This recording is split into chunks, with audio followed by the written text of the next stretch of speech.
Bienvenidos. Hoy hablaremos específicamente de trombosis de sitio inusual. ¿Y por qué es importante hablar de trombosis venosa? Esta es sin lugar a dudas una patología que no se nos debe escapar de la mente, porque una de cada 4 muertes en el mundo se da por enfermedad tromboembólica. Y si pensamos en el riesgo que tiene una persona a lo largo de su vida, una de cada 12 personas será diagnosticada con trombosis a lo largo de su vida.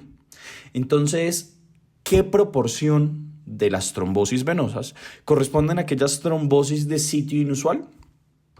Si tomamos todas las trombosis venosas, el 86% de los casos se presentará específicamente en los miembros inferiores y el 4% de los casos es lo que conocemos como trombosis de sitio inusual. ¿Qué son las trombosis de sitio inusual? Como su nombre lo dice, son aquellas que se presentan en lechos vasculares que no son los usualmente comprometidos. En general, casi que todas las trombosis que suceden fuera de los miembros inferiores se consideran una trombosis de sitio inusual. Pero para esta presentación específicamente hablaremos de 4 lechos principales: la trombosis venosa cerebral, la trombosis esplácnica, la trombosis de la vena central de la retina y la trombosis de miembros superiores. Vamos a ver entonces cómo se distribuyen estas patologías, qué debemos buscar, cuándo buscarlo y en general cómo tratarlas. Comenzamos con la trombosis esplácnica. La trombosis esplácnica se refiere a todas las trombosis venosas que suceden dentro del lecho esplácnico, es decir, dentro de las venas que drenan la sangre de todo nuestro aparato digestivo y los órganos asociados. Es así como dentro de las trombosis esplácnicas está la trombosis de la vena porta, la trombosis esplénica, la trombosis venosa mesentérica y el síndrome de Budd-Chiari. Teniendo en cuenta la importancia epidemiológica y en términos de pronóstico, nos vamos a enfocar hoy en 2 de esas patologías: la trombosis de la vena porta y el síndrome de Budd-Chiari. ¿Por qué no miramos la trombosis esplénica? En general, la gran parte de las trombosis esplénicas se asocian a la intervención abdominal en los pacientes que se llevan a cirugías amplias desde el punto de vista abdominal. Es donde vemos comprometidas las trombosis esplénicas o como complicación de la trombosis de algún otro lecho vascular. Y la trombosis venosa mesentérica es una minoría de las trombosis esplácnicas y compromete solo en una pequeña porción a aquellos pacientes que tienen isquemia mesentérica. Entonces nos vamos a enfocar específicamente en la trombosis de la vena porta y en el síndrome de Budd-Chiari. Comencemos entonces con la trombosis portal. La trombosis portal es bien particular porque vamos a tener 2 comportamientos de la trombosis portal. Tendremos los pacientes que tienen trombosis portal crónica y los pacientes que tienen trombosis portal aguda. La sintomatología más florida se va a presentar en aquellos pacientes con trombosis portal aguda. ¿Qué síntomas pueden presentar? Dolor abdominal, fiebre, náuseas. Y en los casos de las trombosis portales crónicas vamos a tener en estos pacientes más comúnmente todo el espectro de síntomas asociado a la hipertensión portal. Pero la trombosis portal también tiene otra particularidad, y es que en la mayoría de los casos esto es un reflejo de otra patología, y esto es común a la mayoría de las trombosis de sitio inusual. No son la enfermedad en sí la que es importante, aunque claramente es importante, no es la trombosis en sí la que es relevante, sino que debemos buscar qué fue lo que la generó, teniendo en cuenta que estos son lechos vasculares que no son tan susceptibles a la trombosis. Hay algo adicional que me la está generando. Y en el caso específicamente de la trombosis portal, el 50% de los casos de trombosis portal está asociado a cáncer y a cirrosis. Y es por ello, teniendo en cuenta que el 50% de los casos está asociado a cáncer y cirrosis, que también tendremos un porcentaje de hallazgo incidental gigantesco. Casi 1 de cada 3 casos de trombosis portal es un hallazgo incidental. Un paciente que tiene cáncer, un paciente que tiene cirrosis, que le estamos haciendo un estudio por cualquier otra cosa, hacemos una imagen abdominal y en la imagen abdominal evidenciamos que este paciente tiene la trombosis de la vena porta. Si miramos las trombosis portales que no son ni por cáncer ni por cirrosis, no están asociadas ni a cáncer ni a cirrosis, ¿cuáles son las trombofilias que en general vemos en estos pacientes? Acá tenemos una comparación donde tenemos pacientes con trombosis venosa portal y tenemos pacientes acá que tienen trombosis de miembros inferiores con o sin tromboembolismo pulmonar. Es decir, son pacientes que tienen trombosis, ambos grupos, pero estos son trombosis portal y estos trombosis de miembros inferiores. Y acá hicieron screening para las diferentes etiologías y vamos a ver que en realidad, a excepción, por ejemplo, acá de la mutación de la protrombina, que es casi el doble, en realidad no hay una gran prevalencia de estas trombofilias asociados a los pacientes que tienen trombosis portal. Entonces, primer mensaje importante, la trombosis portal en general no está asociada a trombofilias por mutaciones de los genes de los factores de la coagulación o por síndrome antifosfolípido, pero miren acá este porcentaje tan interesante, y es que hasta el 35% de estos pacientes tenían síndrome mieloproliferativo, pacientes con trombosis portal, sin cirrosis y sin cáncer, mientras que en el grupo de pacientes con trombosis de miembros inferiores no hubo casos de síndrome mieloproliferativo. Entonces el síndrome mieloproliferativo es una patología que frecuentemente me genera trombosis portal. Y el uso de anticonceptivos tampoco se asocia frecuentemente a la trombosis de la vena porta. Entonces, ¿cuál es el abordaje que tenemos que hacer desde el punto de vista diagnóstico de un paciente con trombosis portal? Lo primero que tenemos que hacer es buscar si este paciente tiene cirrosis, si tiene un cáncer sólido intraabdominal. Probablemente estas son la causa de la trombosis portal y no deberíamos hacer búsquedas adicionales. O si el paciente tuvo un factor de riesgo local, es decir, si el paciente pasó por una peritonitis, por una colicistitis, por una complicación intraabdominal infecciosa grave o con una cirugía intraabdominal extensa, esa es probablemente la causa de la trombosis portal. Si no tenemos ninguno de estos tres factores de riesgo, lo segundo que deberíamos hacer, teniendo en cuenta la frecuencia de las patologías asociadas, es buscar mutación del JAK2 B617F. Esta mutación está asociada a neoplasias mieloproliferativas. ¿Y por qué es importante buscar la mutación? Porque no necesariamente todos los pacientes van a tener la neoplasia mieloproliferativa con manifestaciones clínicas, sino que pueden tener tan solo la mutación del JAK2.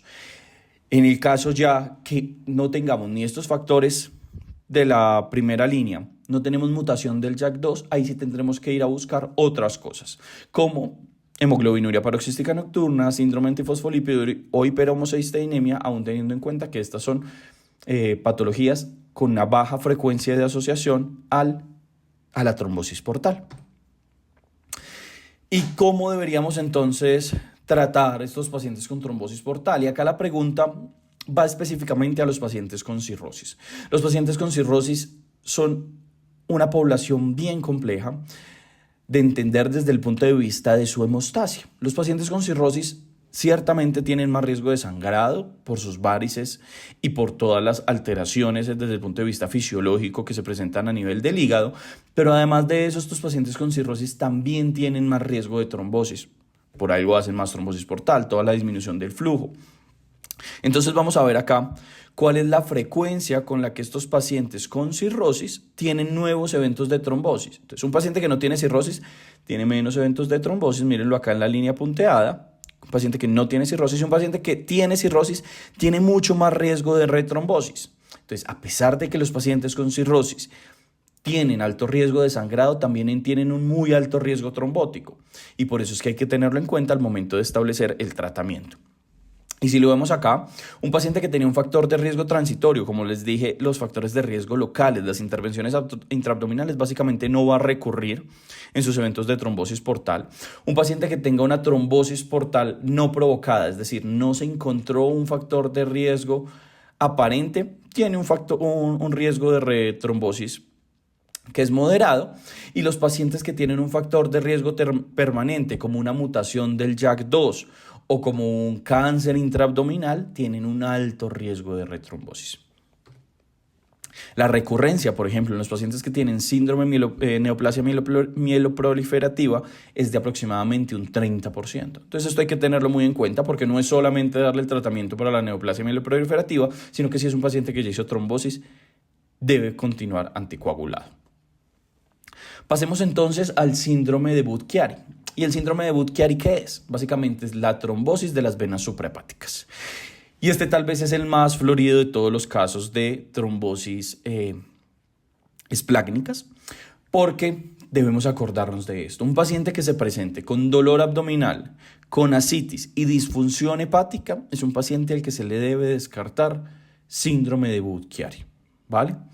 Hepatomegalia, ascitis, dolor abdominal de nuevo, se debe descartar siempre síndrome de Budd-Chiari. Y en el síndrome de Budd-Chiari sí tenemos una presentación de patologías bien diferente a las que veíamos previamente. Entonces acá tenemos las causas porcentuales de síndrome de Budd-Chiari en diferentes pacientes. Miren acá, el cáncer puede presentarse como una causa del síndrome de Budd-Chiari, pero no es tan frecuente. La cirrosis tampoco es tan frecuente. Las infecciones intraabdominales es bajo, el de los abscesos son bajos, la enfermedad inflamatoria intestinal es bajo.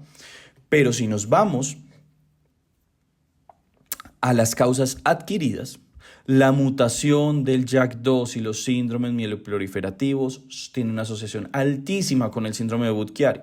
Acá ya no es probablemente la segunda causa como era en la trombosis portal, porque la primera era cirrosis y cáncer. Acá es probablemente la primera causa de síndrome de Budd-Chiari, neoplasia mieloproliferativa.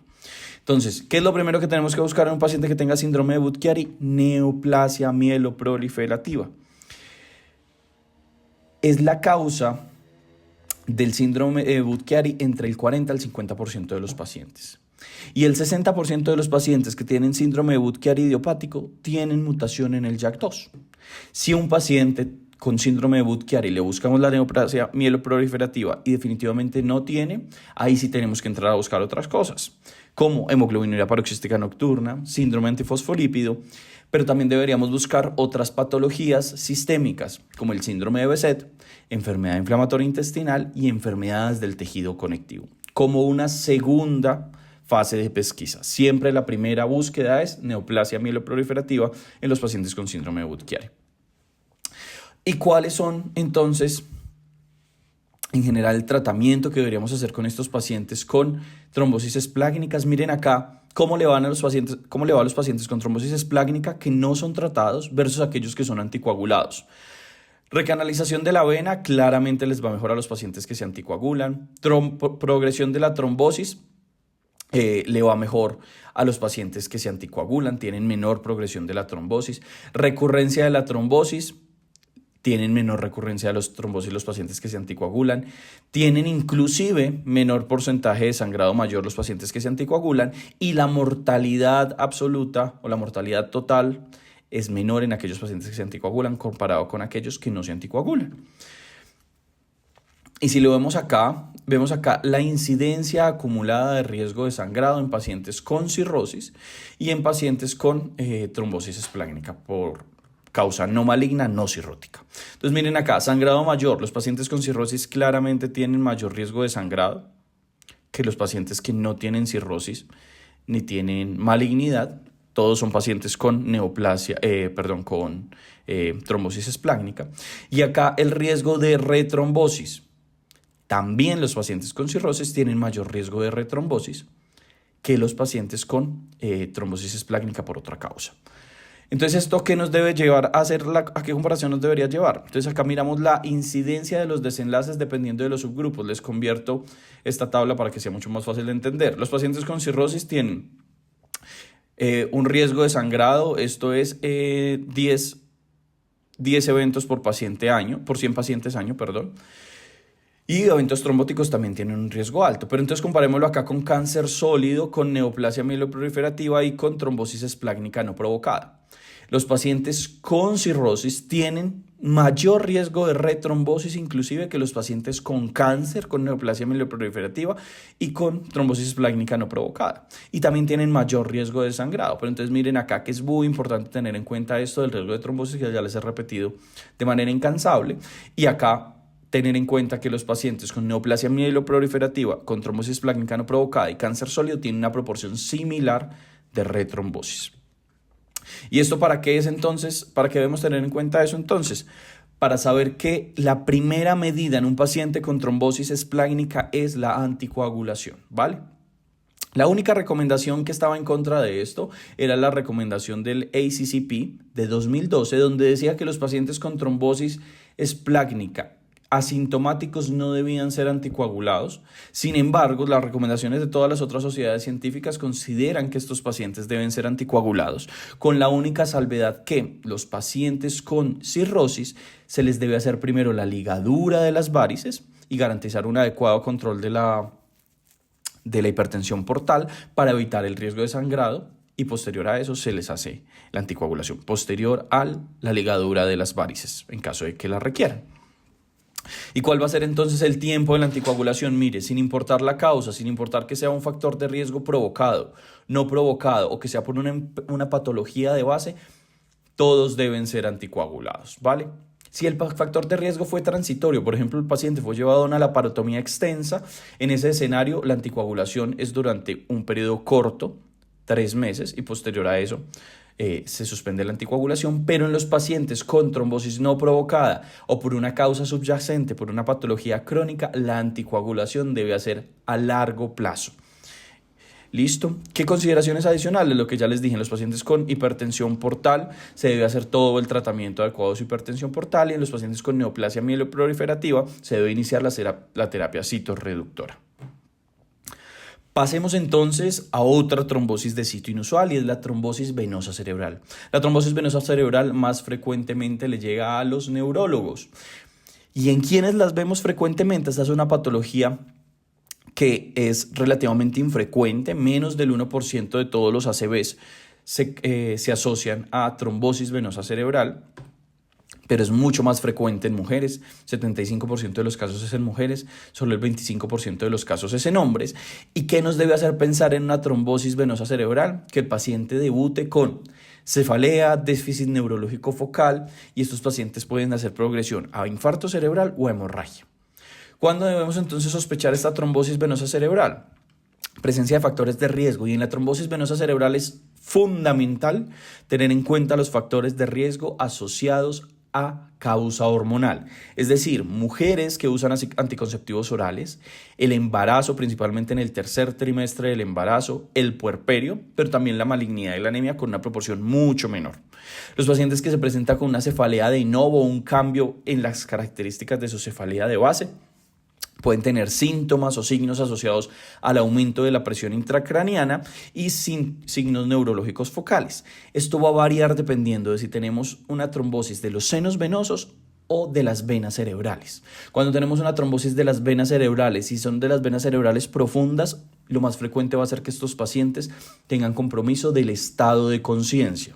Mientras que cuando es de las venas cerebrales superficiales, estos pacientes pueden cursar más con síntomas motores asociados. ¿Listo? Pueden cursar también con convulsiones, los pacientes con trombosis venosa cerebral. Y acá entonces volvemos a las causas. ¿En qué tenemos que pensar cuando tengamos enfrente un paciente con trombosis venosa cerebral? Primero que todo, en las causas asociadas a hormonas, ¿vale? Bien sea hormonas administradas o una condición particular que me está generando una disregulación hormonal o un aumento de los estrógenos en estos pacientes. Estos pacientes también pueden tener trombofilias asociadas. ¿En quién vamos a buscar principalmente las trombofilias? En los hombres. ¿Listo? ¿Por qué? Porque esto nos va a cambiar el tratamiento a largo plazo. Los hombres no es usual que hagan trombosis venosa cerebral, y cuando la hacen y no tenemos una causa asociada, el paciente no cursó con una otitis, no cursó con ninguna infección en cabeza que me pueda asociar la trombosis venosa cerebral, no hay trauma, no hay nada que me haga pensar en que esa trombosis venosa cerebral pueda ser provocada, deberíamos buscar en ese caso trombofilias, ¿vale? Síndrome de antifosfolípidos, hiperhomocisteinemia, alteraciones en la proteína C y la proteína S principalmente. Pero por la baja frecuencia de trombosis venosa cerebral asociada a malignidad, en general no se recomienda tamizaje para malignidad en los pacientes con trombosis venosa cerebral. ¿Cuál va a ser el tratamiento entonces? Ojo, siempre se deben anticoagular los pacientes con trombosis venosa cerebral. ¿Por qué? porque el sangrado asociado, inclusive cuando hay transformación hemorrágica, se debe a la obstrucción venosa que está presentando el paciente. Y por tanto, garantizar una recanalización de esas venas me va a disminuir la transformación hemorrágica. Entonces, siempre se debe hacer tratamiento con anticoagulación en estos pacientes. ¿Cuál probablemente va a ser la diferencia? Que yo voy a utilizar una alternativa que sea fácilmente revertible, que tenga un corto tiempo de duración, el anticoagulante para los pacientes que aún estén inestables. Cuando el paciente ya esté estable clínicamente, voy a iniciar entonces una anticoagulación con anticoagulantes de más larga duración. Entonces, un paciente que tiene primer episodio de trombosis venosa cerebral y tiene un factor transitorio, como una mujer que estaba embarazada, hace trombosis venosa cerebral, la anticoagulación va a ser por 3 a 6 meses. El paciente que tiene primer episodio de trombosis venosa cerebral y tiene una causa desconocida, en general se recomiendan de 6 a 12 meses. Y aquellos pacientes que tienen más de 2 episodios o un episodio con una condición protrombótica, como una trombofilia asociada, la anticoagulación debería ser indefinida. Estos pacientes tienen una baja tasa de recurrencia, excepto los pacientes con varios episodios o con una causa protrombótica asociada. ¿Y quiénes van a ser los que más van a tener riesgo de recurrencia? Los hombres, aquellos que tengan una trombofilia grave, una trombosis previa en otro lecho o neoplasias mieloproliferativas, que aquí también van a ser fundamentales, teniendo en cuenta aquellos que no tengan una causa evidente y que es importante para tenerlo en cuenta como un factor de riesgo de recurrencia de la trombosis. La primera recomendación, más allá del episodio agudo en el tratamiento crónico, es la warfarina, pero también tenemos evidencia reciente, y este es el único estudio clínico aleatorizado que se ha hecho en trombosis venosa cerebral que hasta el momento tiene resultados publicados, que es el estudio ReSPECT-CVT. En este estudio, ¿qué se hizo? Se cogió pacientes con trombosis venosa cerebral, se dio tratamiento por 5 a 15 días con terapia parenteral mientras se estabilizaba el paciente, y posterior a eso se aleatorizaron los pacientes. 50% de los pacientes a recibir dabigatran 150 miligramos 2 veces al día y 50% de los pacientes a recibir warfarina con un INR en metra entre 2 a 3. Tratamiento a 6 meses y posterior a eso se hizo un seguimiento de 7 días. ¿Cuáles fueron los resultados en este estudio? Acá vemos 120 pacientes en total, no hubo eventos recurrentes de trombosis. En el grupo de dabigatran hubo un episodio de sangrado mayor, en el grupo de warfarina 2 episodios de sangrado mayor, y al final no hubo diferencias en la tasa de recanalización en ambos grupos, lo cual nos sugiere que probablemente el dabigatran tiene una eficacia y seguridad similar a la warfarina en el contexto de una trombosis venosa cerebral. Pasamos a la trombosis retiniana, y esta es tal vez la única que es diferente, ya vamos a ver por qué en términos del tratamiento. La clínica, pérdida visual aguda, indolora, monocular, esto lo ven frecuentemente son los oftalmólogos, y la trombosis venosa de la retina es una enfermedad microvascular. Entonces, su fisiopatología es diferente. Al ser una patología microvascular, los factores de riesgo también son microvasculares. Entonces, ¿quién va a hacer trombosis venosa retiniana? Aquellos que tienen factores de riesgo de daño endotelial, como los pacientes con hipertensión arterial, dislipidemia y diabetes. No existe una fuerte asociación con trombofilias y la recurrencia es relativamente baja para el mismo ojo y el riesgo contralateral es entre un 10 a un 15%. ¿Cuál es el tratamiento? El tratamiento es local, evitar el edema macular, agentes antiangiogénicos, y el beneficio de la anticoagulación es incierta. Básicamente no se ha demostrado que haya beneficio de la anticoagulación en el contexto de trombosis venosa retiniana. El tratamiento es local y control de los factores de riesgo que llevaron al daño microvascular retiniano.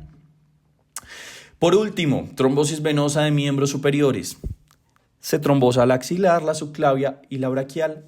Es una minoría de las trombosis venosas profundas, solo es el 5% de todas las trombosis venosas profundas, y en general la gran mayoría de los casos de trombosis venosa de miembros superiores se debe a un dispositivo que se encuentra intravascular, un catéter venoso central o un marcapasos, por ejemplo. Pero hay un grupo adicional de pacientes, que son aquellos pacientes que tienen un síndrome de Paget, donde hay una obstrucción mecánica de la vena subclavia que me puede generar este aumento del riesgo por estasis en la subclavia y me genera un trombo a nivel de la subclavia asociado a la oclusión estructural. que es importante tener en cuenta en estos pacientes con trombosis venosa de miembros superiores grave, que el tratamiento invasivo con trombolítico o terapia descompresiva más anticoagulante tiene menor proporción de síndrome posttrombótico, recurrencia de la trombosis similar y un riesgo de sangrado un poquito mayor. ¿Cuál va a ser el tratamiento entonces? Todo depende de lo que me haya generado la causa. Si el paciente tiene una causa asociada a un dispositivo, tengo que mirar si el paciente aún necesita ese catéter o no necesita el catéter. El paciente no necesita el catéter, remuevo el catéter de 3 a 5 días después de que inicié la terapia anticoagulante y la anticoagulación la dejo por 3 meses en total. Esto es para trombosis venosa profunda de miembros superiores. Si el catéter aún es necesario y está funcional, inicio la anticoagulación y dejo el catéter hasta que tenga que retirar el catéter y posterior a eso continúo la anticoagulación. Vale. En las causas de obstrucción estructural, básicamente tengo que resolver la obstrucción estructural y dejar el paciente anticoagulado por 3 meses mientras busco que ese endotelio vuelva a su integridad absoluta. Conclusiones. La trombosis de sitio inusual es en general un evento centinela de otra patología. No se enfoquen solo en que se trombosó la porta, que se trombosó las suprahepáticas. Busque por qué se generó esa trombosis en un sitio donde usualmente no se generan. Todas las trombosis tienen algo que contar, inclusive la trombosis de miembros inferiores, pero la trombosis de sitio inusual aún más. El papel de las trombofilias es discreto en estas patologías, ya vimos cuáles eran importantes, cuáles no eran importantes, y la evidencia para el uso de anticoagulantes directos es escasa, pero sugiere eficacia y seguridad, y hay corriendo actualmente estudios en otras trombosis de sitio inusual con los otros anticoagulantes directos. Esperaremos los resultados. Mensaje importante: trombosis venosa cerebral, siempre buscar el factor estrogénico y si no encuentro factor estrogénico, buscar trombofilia. En la trombosis portal, enfermedad intraabdominal, cirrosis y cáncer como primera opción y luego de eso busco otras cosas, y en el síndrome de Budd-Chiari siempre pensar en neoplasia mieloproliferativa. Medical Club los acompaña a aprender cada vez más para entregar lo mejor a sus pacientes.